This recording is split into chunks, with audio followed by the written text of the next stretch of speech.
So, Marwan, I want to first start off by thanking you for joining me. It's pretty exciting for me because it's the first interview that I've done as the Pali-Peace Podcast. I know it's going to be a good one. To have a young Palestinian voice like yourself on the podcast is super cool. It was just a couple months ago. My wife and I were down on the beach. I just started the podcast, and I was talking about my hopes and my goals in the future of the podcast. And interviews made it to the top of that list, and here we are. So I'm very grateful to have the opportunity. Thanks a lot. Thank you. Thank you so much for having me. I appreciate you uh, using your platform that you have to spread awareness and whatnot. It's really nice to see. Great. So before we get to the meat of the discussion, I want you first just to maybe tell the listeners and viewers who you are, a little bit about yourself, so that when we get to the questions and answers, they have a bit of context as to who they're listening to. Yeah. Yeah. So my name is Marwan Abdelhamid. I'm 19 years old. I currently study in Santa Barbara, UCSB. I study global and international studies. And I mean, I wouldn't necessarily consider myself an activist. I've been recently, so my background is actually, I'm only 1/4 Palestinian genetically. So my mom is half French, half Algerian, and my dad is half Palestinian, half Serbian. But I was born in Jerusalem and I grew up in Gaza. And I've always felt very, very connected to this land. We unfortunately had to leave Gaza in 2007 and come to Jordan. And I've been in Jordan ever since. But I've always felt a very, very deep connection to the land of Palestine that is it's very hard to explain why I feel this way, but you'll find that a lot of Palestinians in diaspora feel the exact same way as me. I currently am working on a project and I'm creating a platform that aims to connect young entrepreneurs with diaspora members to sort of create financial and intellectual cooperation between these two groups of people that I think really need and want to help each other out. And yeah, I mean, this is just the beginning of what I want to do with my life. So I appreciate the opportunity. Awesome. That's great, Marwan. That's awesome. So I want to set up the theme for our discussion. I figured I may as well dive headfirst into the deep end and let's get into the big questions. So we're going to try and focus on the future. As important as the history is, as you know and I know, it can't be ignored. But the way forward is the way forward. We need to start looking to the future. So the biggest question I think that comes up most of the time when you start talking about a peace agreement is one state or two states. It's not necessarily as black and white as that, but when you start talking about solutions, those are the two that come up. For any listeners who are aware of the situation, they already know two states is basically off the table, if not nearly impossible. However, as you and I and many other people know as well, one state poses its own challenges and difficulties as well. So what is your opinion on the one state versus two state debate? And then maybe when you're talking about each of those, maybe mention what some of the challenges are to both of those. Yeah. Okay. So I think I'd like to start first. So you said that the listeners probably know that the two-state solution is kind of off the table. I think it's important to understand that the two-state solution is based on segregation, right? And I think that when you phrase it like that, because a lot of the times it's like, oh, just two sides coexisting peacefully. No, it's built. The Oslo Accords were built on this theme of segregation and sort of or land for peace. And I am very, very much opposed to that, right? I don't think that we as Palestinians should accept 22% of our own historic homeland. I find that ridiculous, right? And I think as well, one of the reasons why the Palestinians accepted to it is because we were defeated and there was no other choice. And the PA or Yasser Arafat and his whole crew wanted to kind of maintain that power that was kind of getting taken away from them after the first Intifada.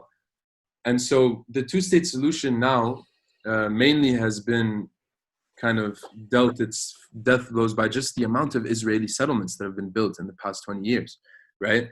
We've been, and you see, if you look at a map of Trump's new peace plan or whatever, you see that this really looks like South African apartheid. And there's a lot of Israelis that, don't like the comparison and whatnot. But if you just look objectively at the map and you look at these little enclaves that are supposed to be Palestinian territories, it just doesn't make any sense, right? So our vision, so me as a Palestinian, as a young Palestinian, I don't claim to speak on behalf of anyone. However, the young Palestinian generation, my generation, it's been shown in polls that we are much more supportive of one state that is based on equal rights for all. And I think that this vision of one country that is based on equality and not based on segregation has a lot more substance to it, and it can garner a lot more kind of hope and drive, and it can create that sort of national movement that, for example, anti-colonialist movements in the 60s and 70s garnered, right? Mm-hmm. I think that when we strive for equality, as it's been shown in the Black Lives Matter protests,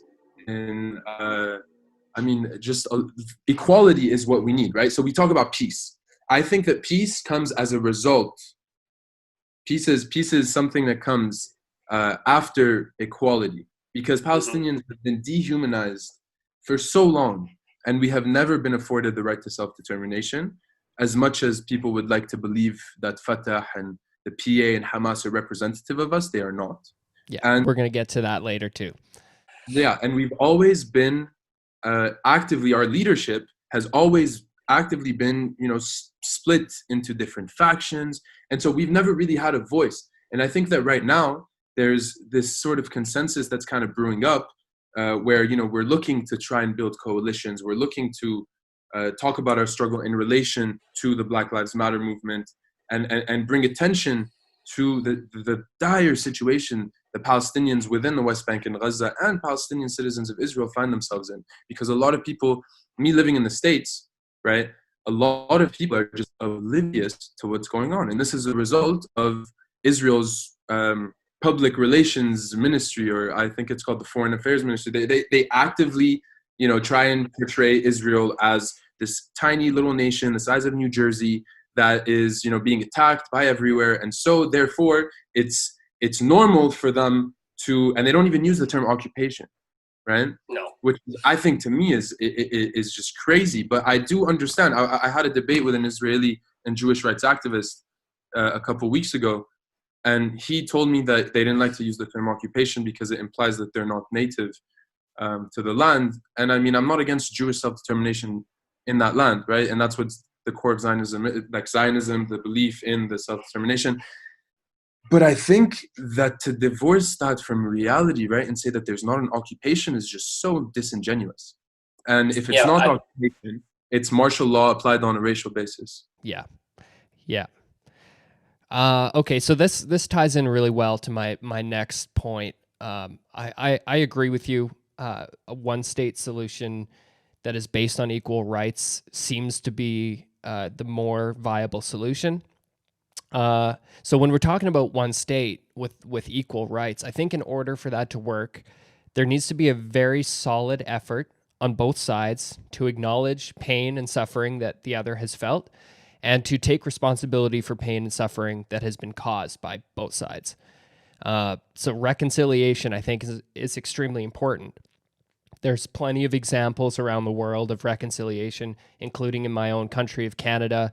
It doesn't justify any atrocities committed in the past by whoever is doing the reconciliation. But I think it provides a platform to build from. It gives you that foundation to say, look, we've accepted, here's the situation, we need to move forward, and this is how we do it. So what to you, reconciliation, what does that look like between Israelis and Palestinians? How would the two communities come together and find a way to do that? So I talk about empathy a lot, And I think that empathy is very, very important in the reconciliation process for just individuals. But if we're going to talk about the political aspect of it, I think that there does, as you said, there needs to be a movement, because right now the PA's official position is the two-state solution. Even the joint list, Ayman Odeh, the representative of the joint list in the Knesset, the Palestinian, they're also pro two states, even though they advocate for equality within Israel. So the two-state solution needs to be, I think, just wiped off. We need to stop talking about it, because the more we talk about a two-state solution, the less time we have to talk about actual solutions. And I think that the objection that I hear a lot when we talk about living together is, number one, the observation that binational states can be violent and unstable, especially in regards to the Palestinians. And there's a lot of problems with that. And I think there's a lot of racism involved in this kind of objection, because it paints Palestinians as this monolithic group that our only life goal is to murder Israelis, right? But what it misses, and there's actually a really cool article in 2000, published in 2010 by the political scientists Andreas Wimmer, I think, and Brian Min, and they found that ethnic groups are more likely to initiate conflict with the government the more excluded from state power they are, right? And this is something that's very important to understand. There's also Limor Yehuda, which is an Israeli legal scholar, noted that there's numerous studies that find strong correlations between political exclusion and structural discrimination of ethno-national groups. So were we not Palestinians, were we not so dehumanized in the public discourse, in my opinion, it would become obvious that, we prefer not to kill or be killed, right? And this is something I think that's inherent when you talk to a lot of very ardent Zionists, is they truly believe that our only life goal is to kill Israelis. But all it takes is to compare Palestinians who enjoy Israeli citizenship and those who don't. Israel's Palestinian citizens, when they live at a much closer proximity to Israeli Jews, there's practically no terrorism from Palestinian citizens of Israel, right? And they could, if they wanted to, they could terrorize Israeli Jews far more effectively than Hamas, for example. But I think it's really about the lack of voice and the lack of representation, because when Palestinians in Gaza want to protest Israeli policies because they affect them directly, right?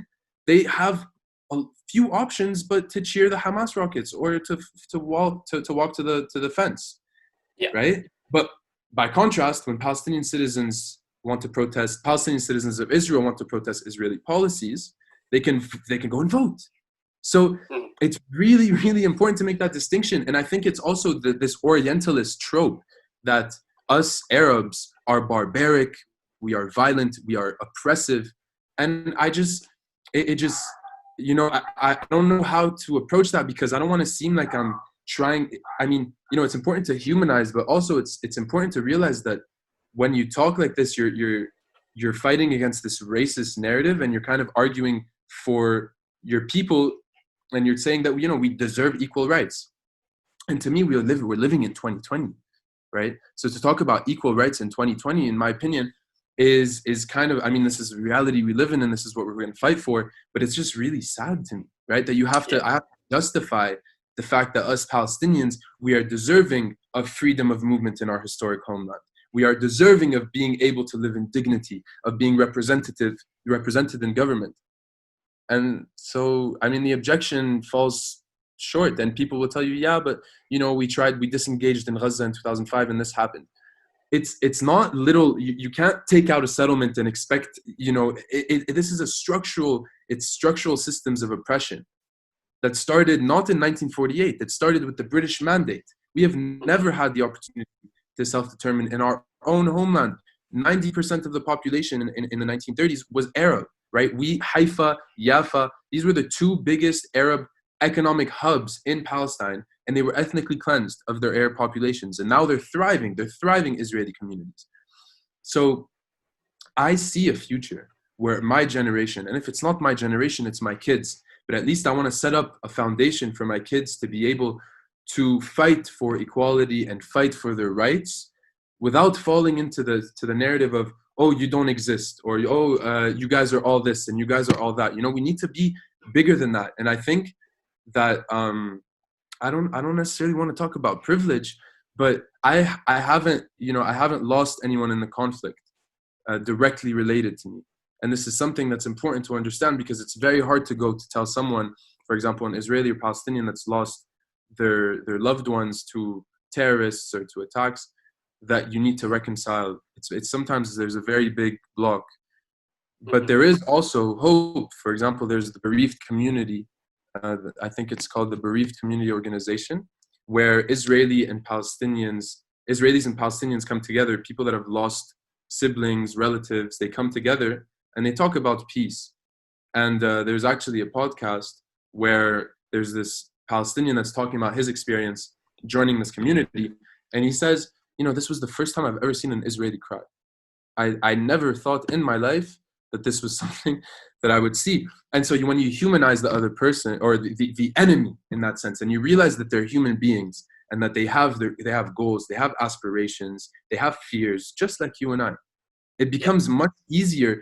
Because also in the age of social media, it's very easy to type up comments and to hate. But face to face, it's very hard to hate someone, like truly hate someone without knowing them. It's for me personally, it's very hard. I don't agree. Right? It's hard to hate someone face to face. So and right now in Palestine, you have this policy of segregation. Israelis and Palestinians aren't interacting. Mm-hmm. So reconciliation for me starts with humanization, but it also starts with a movement that can sort of not exclude one side, and kind of, we need to bring people together. You know what I mean? Yes, that's well said. Well said. Okay, so this is working out great. We're just segueing right into the next thing that I have written. So I think when it comes to finding common ground and coming together to reconcile the things of the past, I think it's important to acknowledge that there is a certain religious aspect to the conflict. There are, of course, a significant number of religious minorities within Israel, within Palestine, as well as non-religious people.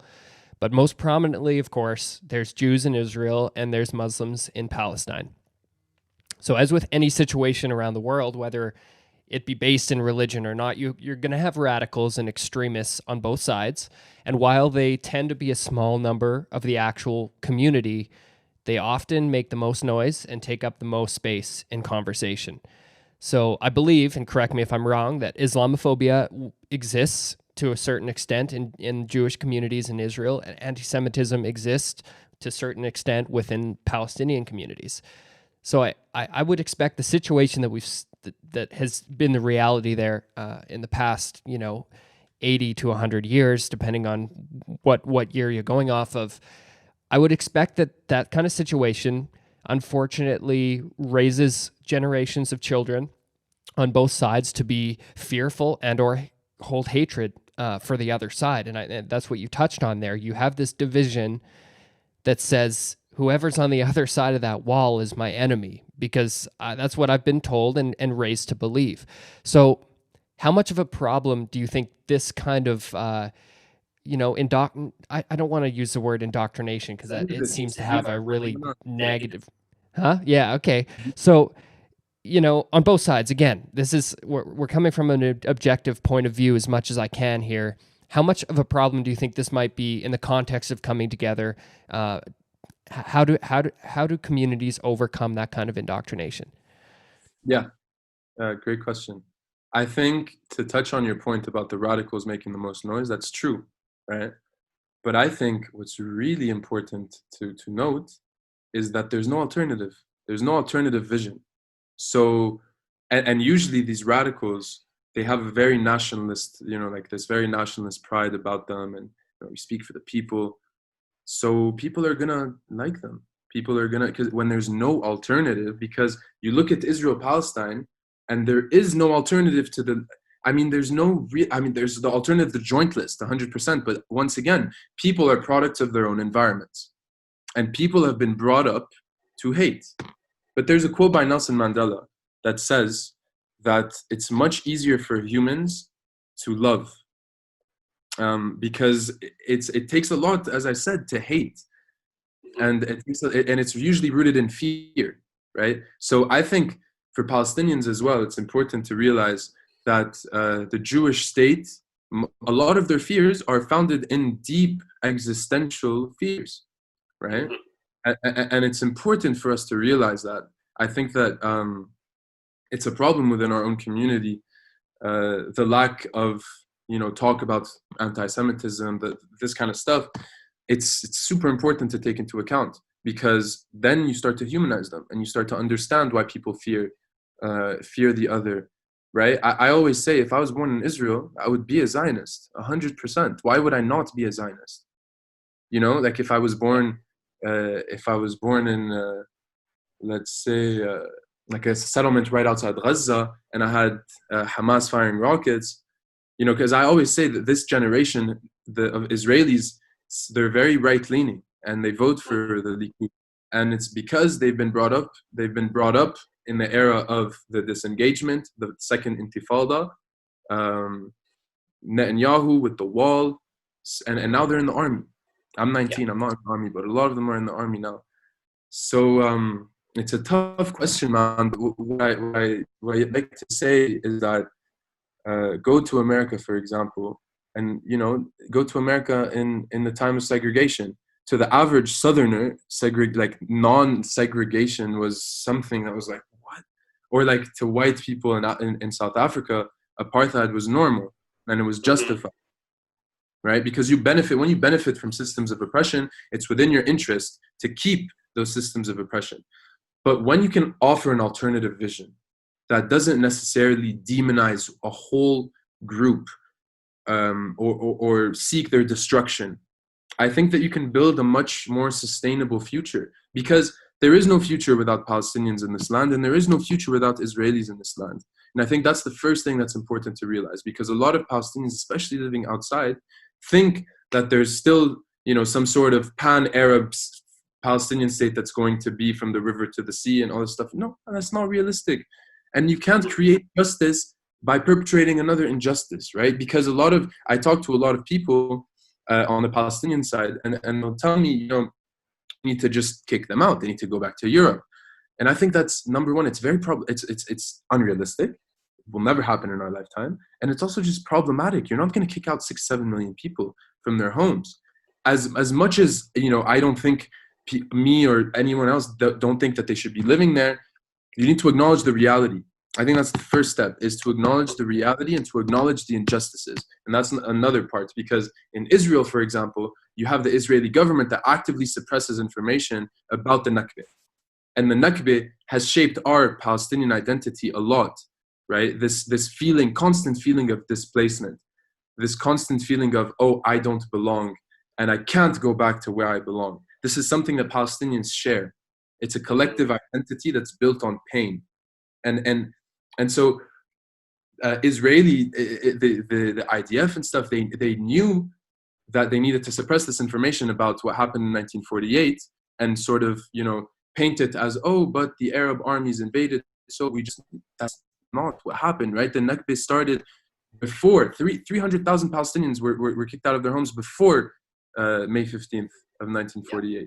You talk about the Deir Yassin massacre, you talk about Lidda, you talk about, all of these injustices that were committed still are not acknowledged by the people who made them.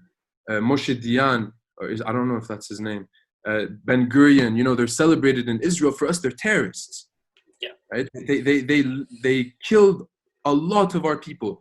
And I think that's one part of reconciliation is the historical revisiting of what actually happened, and trying to understand our narratives without necessarily straight up objecting and being, oh, but this and this, because there's a lot to be gained from momentary empathy and listening. It fulfills a deep psychological need, I think, in my opinion, because a lot of times Israelis and Palestinians don't feel like they're being listened to.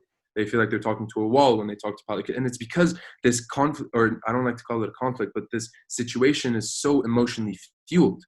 It's very hard to think of it logically and to say this and this and that. But that's what in my opinion, that's what I try to do. And I try to, I'm very emotional about this, but I try to see things for what they are and understand why other people think the way that they think, and not necessarily attack their character. Because when you attack someone's character, automatically it shuts them down and they're going to try and defend themselves. So I don't see a point in saying, oh, all Zionists are pigs or all this or all that. I don't think that's very productive. No. I think it's also important in conversations like the one you had with Rudy Rockman. I mean, you don't have to agree on everything. You don't have to agree on a lot of things. You just have to be willing to listen and willing to hear the other side and at least use your muscle of empathy to give that person a voice. And I think that's step number one. You don't have to agree. You just have to listen. Yeah, exactly. Okay, so again, we're going right into, you mentioned the Nakba, and so I want to talk about the right of return, which is, since all the Oslo Accords and all the attempts at peace succeeding that, right of return has been, number one sticking point for the folks on the Palestinian side. For Palestinians, it's a right to return to the land from which they were kicked out of and removed from in 1948. And for the Israelis, they see it as a danger to their demographic, to their Jewish majority population. As a Palestinian in the diaspora yourself, you like you said, you were born in Jerusalem and grew up in Gaza. Maybe you could speak about the tug of war of the right of return. Is it something that without Israeli recognition of, are we just going to see a continuation of this kind of stalemate that we see today? The right of return. The right of return is something that Palestinians will not give up. This is something that's very, very deeply entrenched in us, right? Because we are connected to this land. As much as, ardent Zionists will say that they are the indigenous population, the only indigenous population, we have a lot of history in this land as Palestinians, and we deserve to be able to come back. Israel has a policy, it's called the law of return, that allows any Jew in the world, any Jew, to come and gain instant citizenship in their country. And whether they have lived there or not, whether they've been there or not. Man. So, and also Israel is very good at bringing in immigrants. They've had massive waves of immigrants, and they've adapted and they've created societies based on these immigrants.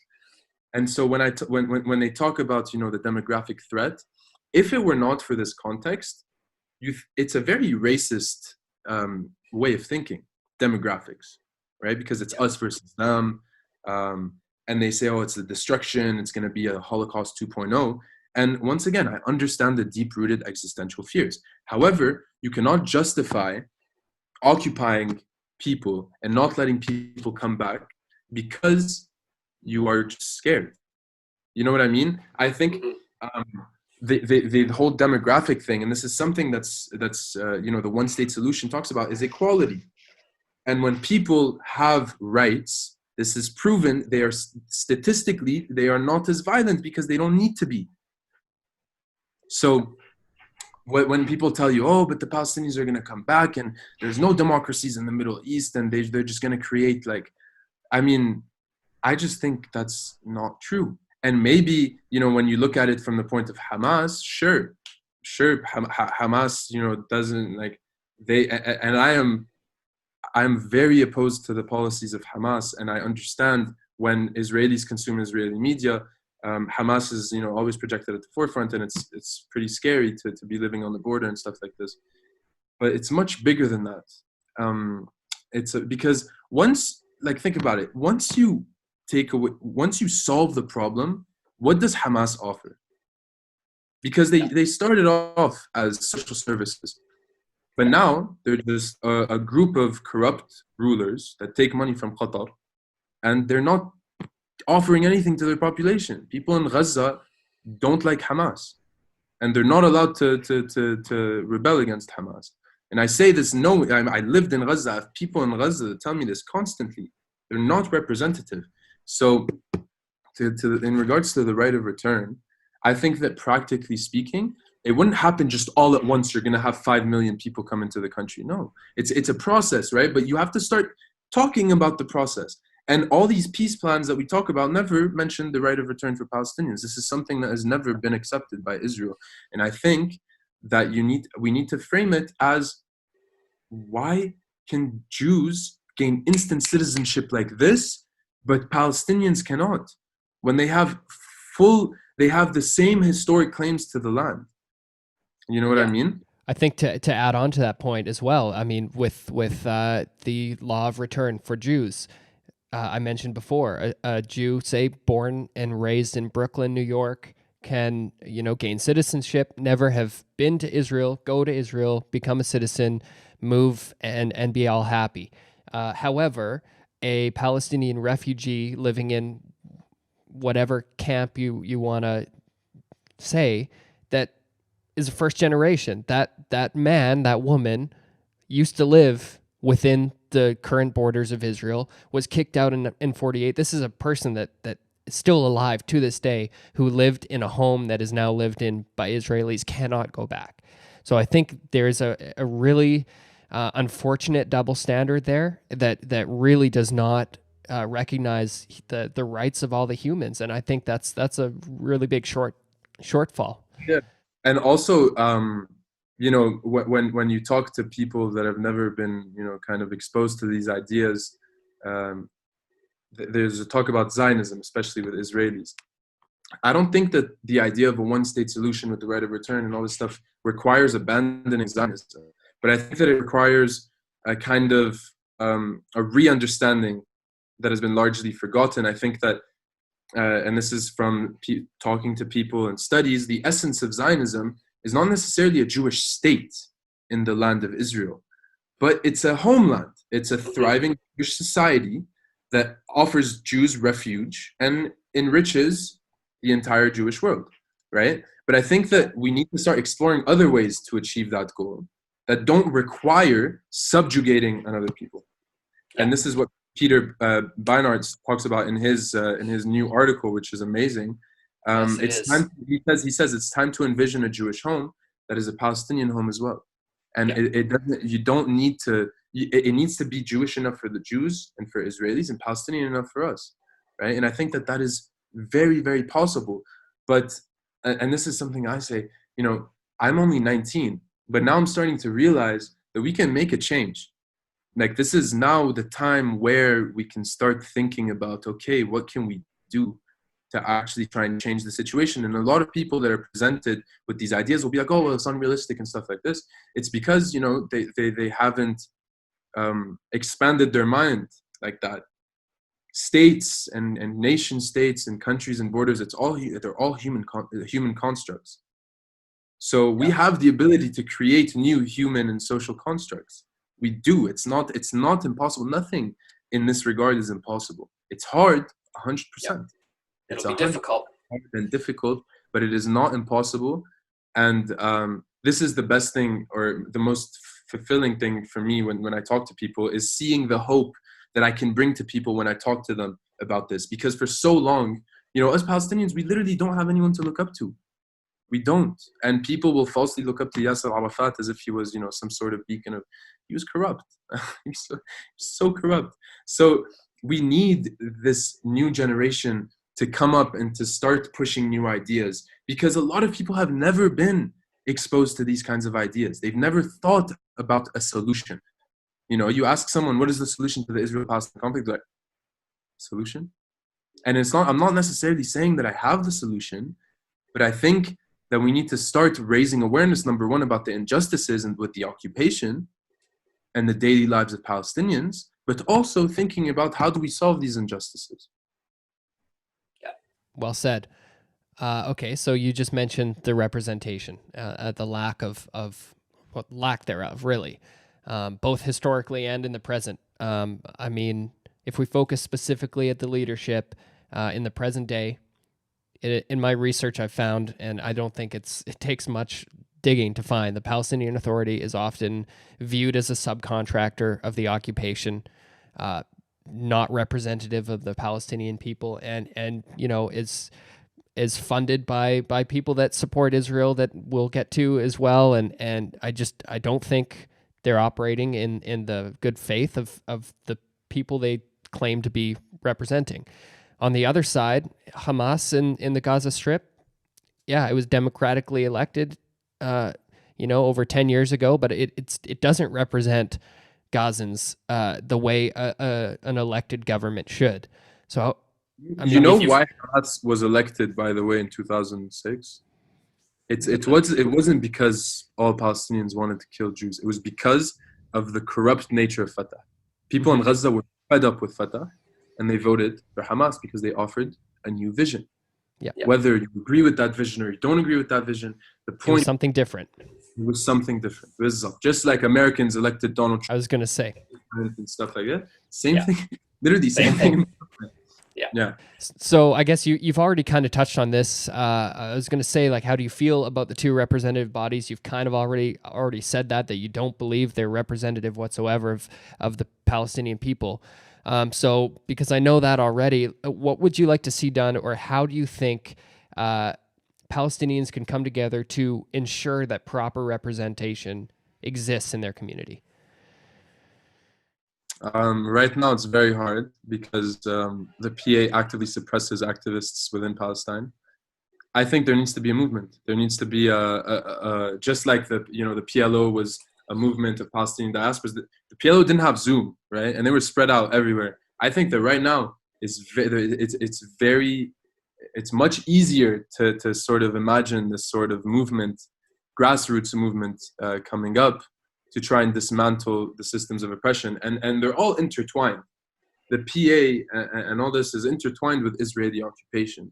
You don't have the PA if you don't have Israeli occupation, which is why some people argue that, the PA should just abolish itself, and then Israel will have to send in its own troops and its own bureaucrats and its own, do the dirty work for them. And then people will actually see that, this is a one-state reality.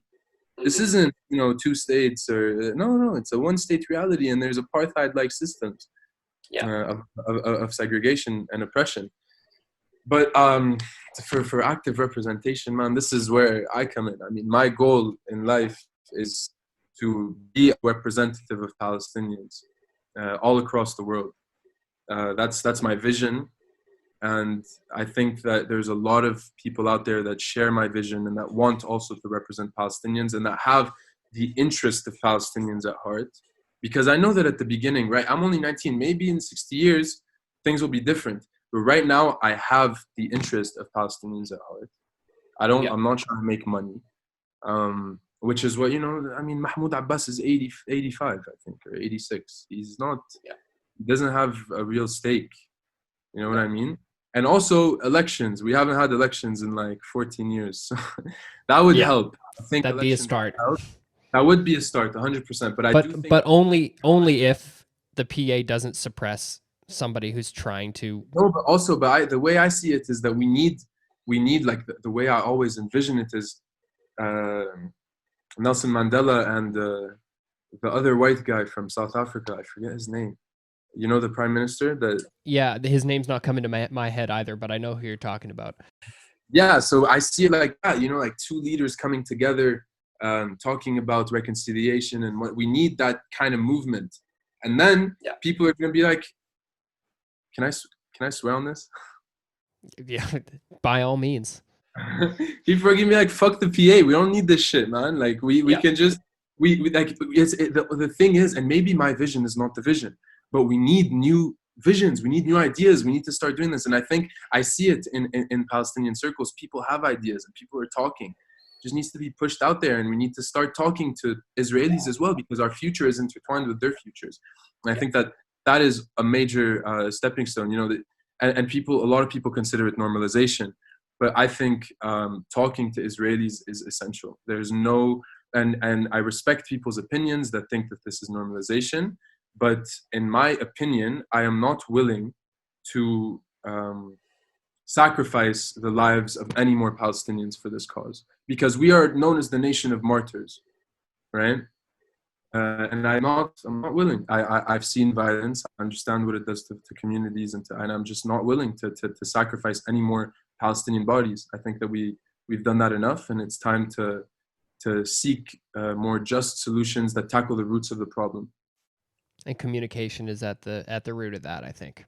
I think a lot of the answers we've touched on all come back to using mouths and using words rather than guns and bullets. I think that's what it all boils down to. So it'd be silly for us not to talk about annexation, because that's kind of been on the forefront in the last couple of weeks. Netanyahu's joint government with Benny Gantz has been nicknamed the annexation government. They've both pledged to formally annex the Jordan Valley and Israeli settlements. You've already touched on the fact that we're not looking at a two-state situation. We're already looking at a one-state solution, or one-state situation. Sorry. I've seen a lot of terms thrown out there being just formalized apartheid, as well as a lot of comparisons to South African apartheid. To me, it seems like this annexation that is being pledged by the Israeli government is just going to be a formality. I don't expect that the situation would change much on the ground. These areas really are already Israeli areas of control in practice. So do you see annexation as anything more than a political move? And what are your thoughts on this stance that the government's taking in Israel? Well, Netanyahu is on trial right now, right? And he doesn't want to go to jail. And I saw the whole, I understood the whole annexation thing, because they've been talking about it for a while.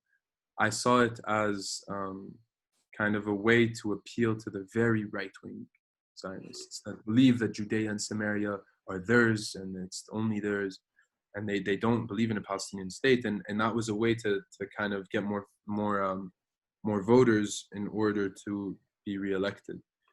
Now it's not, annexation. I mean, Area C is pretty much under it is under Israeli control, and the settlements are there. There are Palestinians that will be, if it does take place, they will be left, or they might be, asked to leave from the Jordan, the area of the Jordan Valley. A lot of Bedouins, so it's very scary. But this is the tip of the iceberg, and it's just Israeli expansionism at the expense of a potential future Palestinian state, because Area C, B, and A, these were temporary jurisdictional categories. It's not supposed to be like all of these areas were supposed to be Palestinian. But annexation, and right now they're not. They stopped talking about it as much because of coronavirus and whatnot. But I think that what's cool is it kind of brought attention again to the Palestinian-Israeli conversation. And what's been really, for me, eye-opening is that there's a lot of protests in Israel that are protesting annexation and saying, "Oh, we don't want this," and Palestinians deserve equal rights. Palestinians need equal rights. We stand with Palestinians. So it's for me, that's amazing. And these are Israeli Jews, that are saying this and that are standing up to their corrupt government. Yeah, I was going to say too, there's been lots of protests against Netanyahu on his corruption charges. So it's promising to see that there are.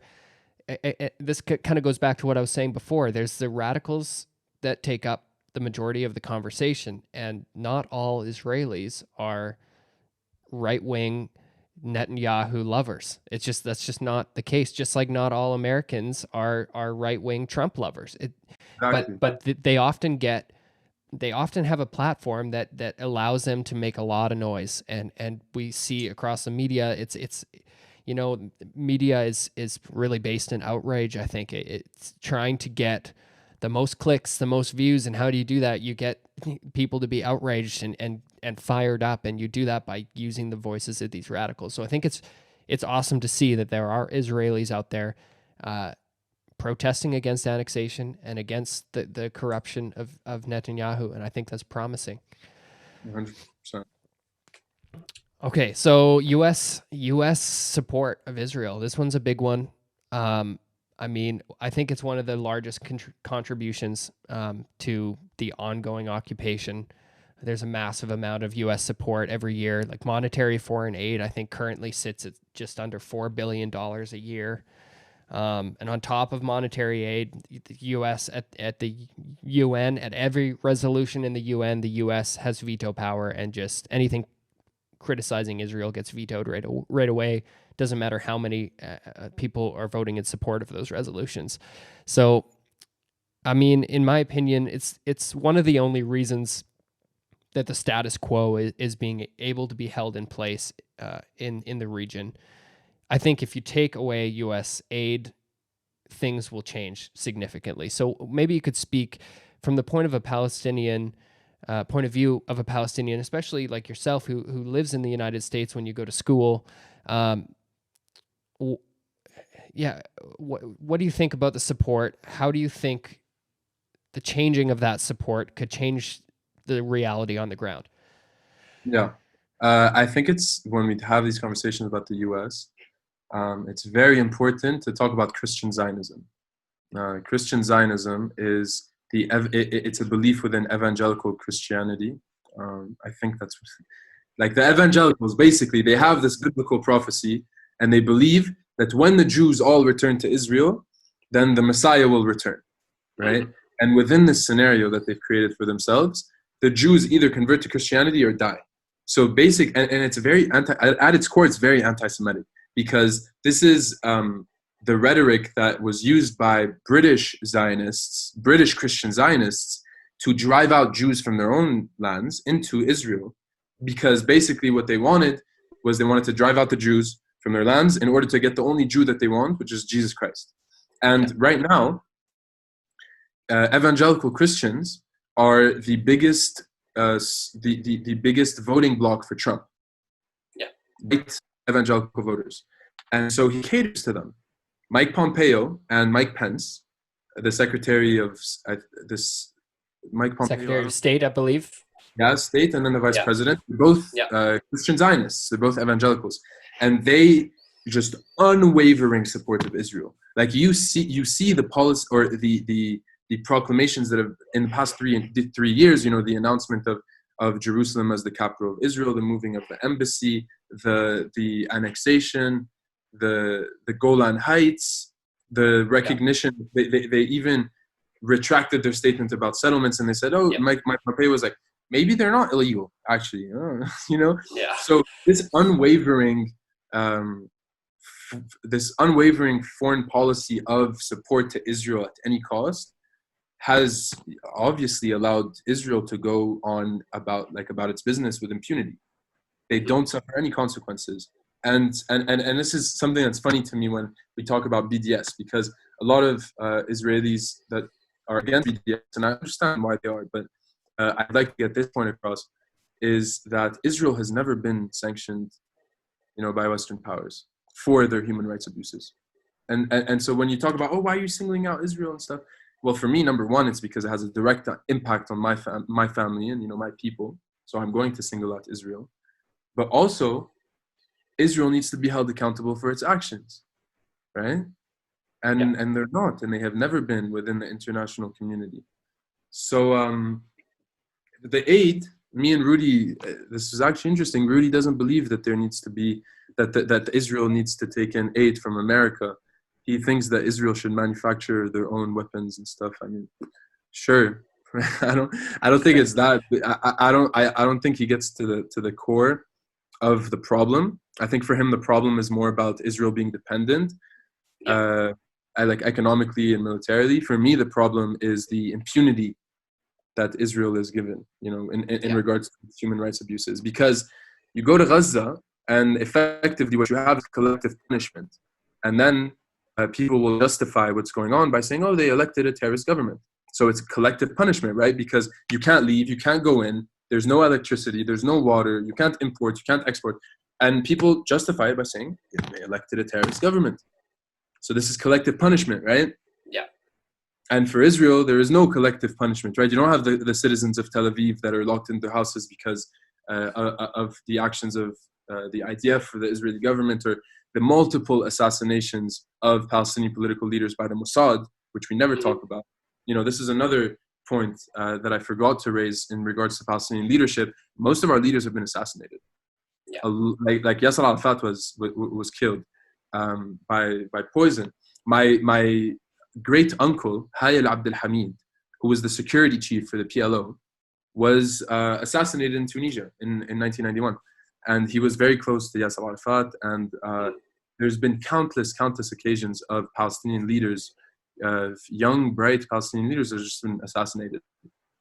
So, how does it change the reality on the ground?